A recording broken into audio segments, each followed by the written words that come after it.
Orang harus paham ini. Assalamualaikum warahmatullahi wabarakatuh. Warganet yang berbahagia, kita bersyukur hidup di Indonesia sebagai negara yang merdeka, sebagai tanah air kita.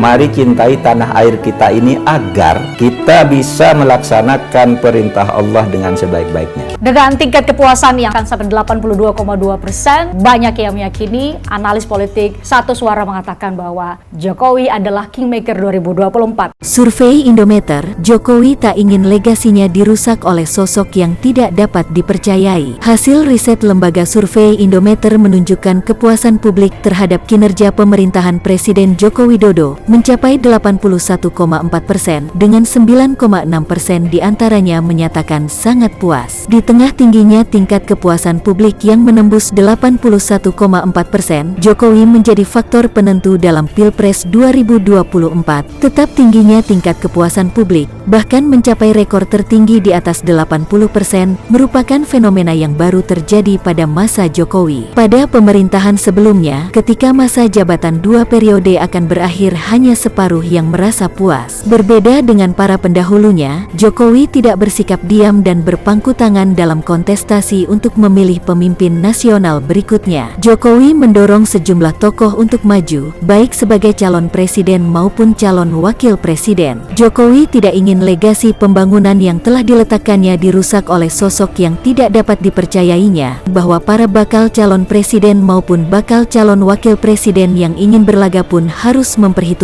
faktor Jokowi. Tingginya tingkat kepuasan publik terhadap Jokowi menjadi tantangan tersendiri ketika ingin menawarkan program kepada publik. Dalam survei tersebut, hanya 17,8% yang merasa tidak puas dengan kinerja Jokowi, dan diantaranya sebesar 1,0% yang menyatakan tidak puas sama sekali. Sisanya menjawab tidak tahu, tidak jawab sebanyak 0,8%. Survei Indometer dilakukan pada 5-10 Juni tahun 2023 terhadap 1.200 responden di seluruh provinsi di Indonesia yang dipilih secara acak bertingkat survei multi-stage random sampling. Margin of error survei sebesar kurang lebih 2,98% dan pada tingkat kepercayaan 95%. Memanas, blak-blakan Anas tantang duel SBY. Oh, AHY, silakan mundur, nak. Hukum tidak boleh menjadi alat untuk menyingkirkan siapapun. Kalau berkompetisi, termasuk kompetisi politik, harus kesatria, bertanding yang kesatria, bertanding terbuka kesatria, jangan pakai tangan pihak lain. Itu pertandingan yang terbuka kesatria objektif, karena dalam pertandingan yang kesatria, kalah menang itu soal lain. Nah, banyak orang berharap akan hadirnya Anas Urbaningrum kembali ke panggung politik karena Anas ini dianggap salah satu politisi yang sangat cerdas, mumpuni dan mempunyai kemampuan bertutur kata yang sangat runut dan bagus. Nah, artinya meskipun banyak orang bahagia dengan keluarnya Anas Urbaningrum, tapi keluarga Cikeas, terutama Partai Demokrat, Pak SBY dan AHY, cukup dak-dikduk dan was-was karena Anas ini keluarnya dari penjara pas panas-panasnya atau hangat-hangatnya tahun politik. Nah, menariknya Anas Urbaningrum ini punya dendam kesumat, Lur. Dendam kesumatnya sama Pak SBY, pemilik Partai Demokrat. Nah, yang bikin Anas Urbaningrum punya dendam kesumat ini, dia merasa sudah jadi korban politik kotor dari Pak SBY yang waktu itu masih menjabat sebagai presiden. Ya, kubu Anas Urbaningrum sih merasa kalau Anas ini memang dikorbanin sama SBY karena SBY yang mau ngambil alih Partai Demokrat. Ya, di kasus ini ada satu hal yang aneh juga, Lur. Jadi di kasus korupsi berjamaah ini ada kesaksian kalau Sekjen Partai Demokrat namanya Edi Baskoro Yudhoyono, dia juga ikut nikmatin uang hasil korupsi. Nah, anehnya itu Mas Ibas ini sama sekali nggak pernah dipanggil sama KPK terkait kasus-kasus korupsi itu. Ya, korupsi berjamaah yang dilakuin sama kader-kader Partai Demokrat itu, Lur. Sikap gentle ditunjukkan oleh Anas Urbaningrum. Pernyataan mantan Ketua Umum Demokrat itu patut diakui sebab sebagai bentuk kepatuhan politik yang terhormat dan bermanfaat.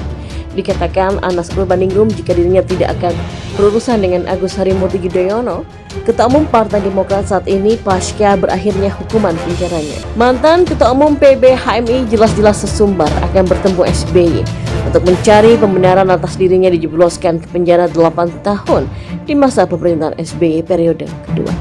Anas Urbaningrum sepakat akan membuat kalkulasi politik kepada SBY dalam waktu yang tepat. Pemanasan hubungan Anas Urbaningrum dan SBY sejak dirinya terpilih menjadi Ketua Umum Partai berlambang Mercy itu di Kongres Bandung pada 2010 silam. Anas mengalahkan Marzuki Ali dan Andi Malarangeng. Anas pun dianggap SBY sebagai Ketua Umum Partai yang sangat ambisius. Anas juga bercita-cita menjadi Presiden RI. Anas Urbaningrum mulai nakal dengan menggerakkan jaringan HMI bertaburan dan didistribusikan di internal partai atau disusupkan dalam berbagai lembaga atau berbagai proyek. Kondisi itulah yang menyebabkan kekuatannya SBY jika di suatu hari Anas Urbaningrum akan menjadi orang terkuat di Demokrat dan akan mengancam posisinya dan juga gerbong serta keluarganya. Jabatan sebagai Ketua Umum Partai Demokrat tidak sampai tuntas, Anas Urbaningrum harus bertekuk lutut dalam skenario mematikan yang diduga dilancarkan oleh pihak SBY. Anas harus berurusan dengan KPK yang saat itu menyelidiki kasus Hambalang, menyatakan Anas terjerat kasus korupsi terkait proyek pusat pelatihan, pendidikan dan sekolah olahraga nasional itu. Berakhirnya jabatan sebagai Ketua Umum Partai serta merta karir politiknya tamat. Keterlibatan Anas dan kader dalam kasus itu membuat elektabilitas Partai Demokrat anjlok. Ini membuat para petinggi Demokrat meminta SBY yang menjabat presiden saat itu mendorong Anas untuk turun dari pucuk kepemimpinan. Akhirnya perjalanan politik Anas Urbaningrum betul-betul tamat pada tanggal 22 Februari 2013. Anas ditetapkan sebagai tersangka untuk kasus dugaan penerimaan hadiah atau gratifikasi berkaitan dengan proyek Hambalang dan proyek-proyek lainnya oleh KPK. Anas Urbaningrum menjadi tersangka setelah mantan Bendahara Umum Partai Demokrat M. Nazarudin membeberkan Anas juga terlibat dalam proyek Hambalang. Euforia pendukung semakin berani. Pasca berakhir masa hukuman penjaranya, militan Anas Urbaningrum berteriak lantang. Mereka melakukan tekanan publik, terutama pendukung Anas Urbaningrum meminta kepada SBY untuk meminta maaf yang ditunjukkan ke Anas Urbaningrum karena telah dituduh telah menggusur Anas Urbaningrum dari pimpinan Partai Demokrat sampai Anas Urbaningrum harus menjalani hukuman 8 tahun di penjara. Bagi tim Anas Urbaningrum, mereka terus menilik sejarah mundur masa kelam detik akhir Anas Urbaningrum proses di penjara. Masih mengingat pidato Pak SBY yang ditujukan khusus kepada KPK dari Jeddah pada waktu itu agar KPK segera menetapkan status Mas Anas. SBY memberikan rekomendasi kepada KPK jika Anas Urbaningrum salah katakan salah, jika tidak salah kemudian tolong dijelaskan kenapa tidak salah. Anas Urbaningrum pun belak-belakan soal skenario besar yang menjebloskan dirinya ke lapas Sukamiskin. Ya, Anas menyampaikan pidato yang menggelegar pasca dirinya dinyatakan bebas dari lapas Sukamiskin di Bandung pada kemarin Selasa 11 April 2023. Dalam pidatonya, Anas menduga bahwa ada pihak-pihak yang sengaja menyusun skenario menjebloskan dirinya ke penjara dengan tujuan untuk menamatkan karir. Saya juga mohon maaf kalau ada yang menyusun skenario besar bahwa dengan saya dimasukkan dalam waktu yang lama tepat ini menganggap bahwa Anas sudah selesai, ucapnya. Namun Anas meminta maaf karena faktanya ia tak bisa seperti yang diharapkan oleh pihak-pihak yang menyusun skenario itu.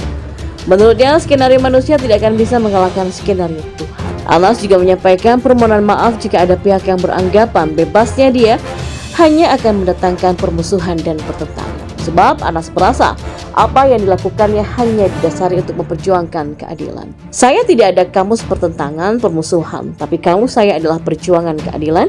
Andai dalam perjuangan keadilan itu ada yang termusuhi, mohon maaf, bukan karena saya hobi bermusuhan, tapi karena itu adalah konsekuensi perjuangan keadilan. Jadi hati saya, sikap saya adalah sikap persaudaraan, sikap persahabatan. Itu ingin saya garis bawahi, kata Anas. Sementara itu, Ketua Bapilu DPP Partai Demokrat Andi Arief menyarankan Anas Urbaningrum untuk menyampaikan permintaan maaf secara terbuka kepada SBY dan Demokrat setelah bebas dari penjara. Segera saja, Ketua Umum PKN IGD Pasek Suardeka membongkar fakta sebaliknya yang menyebut justru SBY lah yang harus minta maaf kepada Anas. Pasek menyampaikan kalau hanya sekedar saran hal itu boleh-boleh saja dilakukan. Namun ia balik memberikan saran kepada SBY untuk menyampaikan permintaan maaf kepada Anas. Saya pun sama, memberikan saran kepada SBY. Mumpung bulan suci Ramadan dan Mas Anas baru keluar setelah 10 tahun lamanya di dalam, maka momentum yang bagus untuk SBY meminta maaf kepada Anas Urbaningrum. meminta maaf atas pidato dari Jeddah yang memaksakan kasus Anas Urbaningrum bisa disegerakan yang berakibat pada sprindik bocor ke istana oleh oknum KPK untuk mentersangkakan Anas Urbaningrum, sementara gelar perkaranya juga belum dilakukan.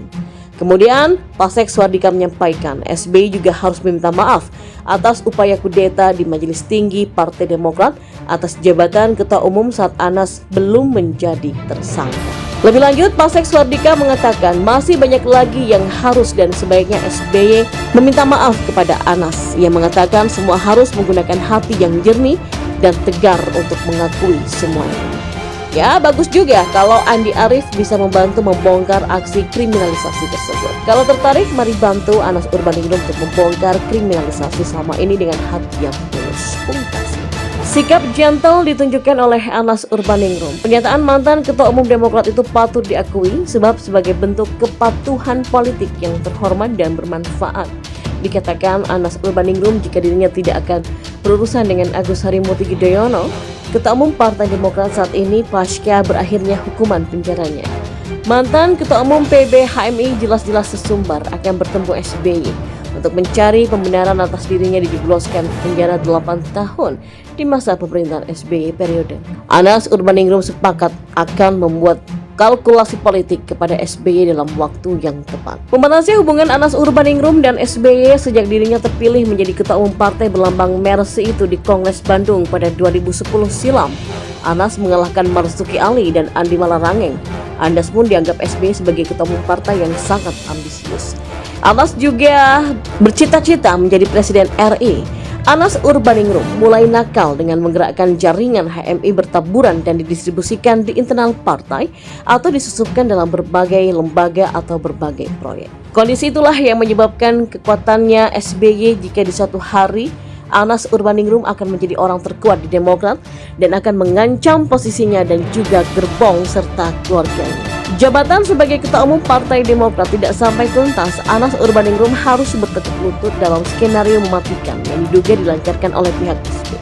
Anas harus berurusan dengan KPK yang saat itu menyelidiki kasus Hambalang, menyatakan Anas terjerat kasus korupsi terkait proyek pusat pelatihan, pendidikan dan sekolah olahraga nasional itu. Semoga Allah senantiasa menuntun kita di jalan yang diridhoinya. Aku qouli hadza, astaghfirullah li wa lakum. Wassalamualaikum warahmatullahi wabarakatuh. Terima kasih.